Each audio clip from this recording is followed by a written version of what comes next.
Welcome to The Explainer. Today, we're going to unlock the secrets to better travel. We're talking about how to go from being just another tourist to a really savvy explorer. So let's dive right in. Have you ever had that feeling? You're so excited to see some world-famous landmark, right? But then you leave feeling, well, kind of ripped off. Like you just walked through a super overpriced, crowded theme park. Yeah, that sinking feeling, that's the tourist trap. And today, we're going to learn how to avoid it like a pro. So, how do we actually outsmart these things? Well, first, you've got to know what you're looking for, right? You have to be able to spot one in the wild. Think of this as your mission briefing.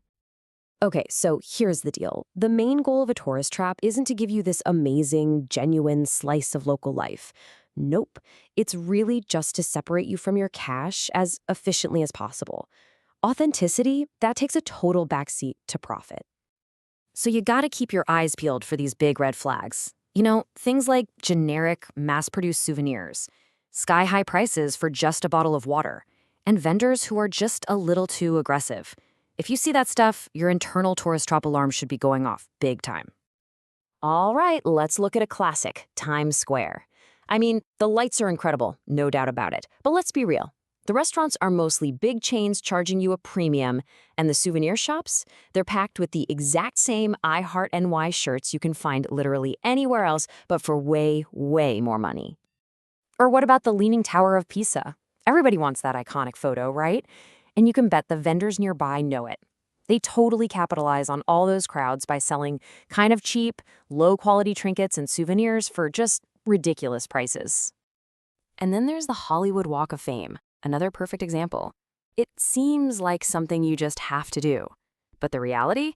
It's often just you surrounded by pushy salespeople and pretty mediocre attractions that just drain your wallet and, honestly, your patience. Okay, now we get to the good stuff, the strategy. How do you actually beat the system? Well, avoiding these traps starts way before you even think about packing. This is phase 1, your pre-trip intel. Look, your best weapon here is knowledge. You've got to do your homework. Dive deep into reviews on sites like TripAdvisor and Yelp to see what real people are saying. Hop on social media and find out where the locals are actually going. And seriously, don't be afraid to connect with people who live there. They're the ones who know all the best-kept secrets. You know, something that can totally change your whole trip is when you go. A lot of smart travelers aim for what's called the shoulder seasons. That's those perfect little windows in late spring or early fall, just before or after that huge summer rush. The weather is usually great, and you get to trade that chaotic, crowded vibe for something way more relaxed and authentic. Oh, and you save a ton of money, too. And you have to be smart about big events. I mean, they can be amazing, for sure, but they also guarantee you're going to face huge crowds and crazy high prices. Like, if you want to really explore Paris, going during Bastille Day means you'll be wading through a sea of people and paying top dollar for, well, everything. Okay, so you've done your research, you picked the perfect time to go, and now you've arrived. Your boots are on the ground. Welcome to phase 2, your on-the-ground tactics. Really, the biggest secret is just to wander. Get off that main tourist drag. For just one afternoon, put that checklist away. Go get lost, in a good way, in a local neighborhood, stumble upon a little market, maybe even take a cooking class. That's where you're going to find the real soul of a city. This right here, this is the golden rule. Seriously, if you see a restaurant with a menu in 5 languages and some guy on the sidewalk trying to pull you in, just keep walking. Go a few blocks in any direction, and I guarantee you'll find better food for probably half the price at a place where the actual locals are eating.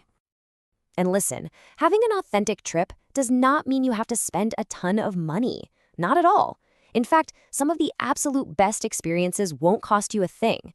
We're talking about picnics in the park, hitting up museums on their free admission days, or just exploring local hiking trails. These are the things that really connect you to a place. And that goes for getting around, too. You've got to move like a local. Forget those overpriced tourist cabs.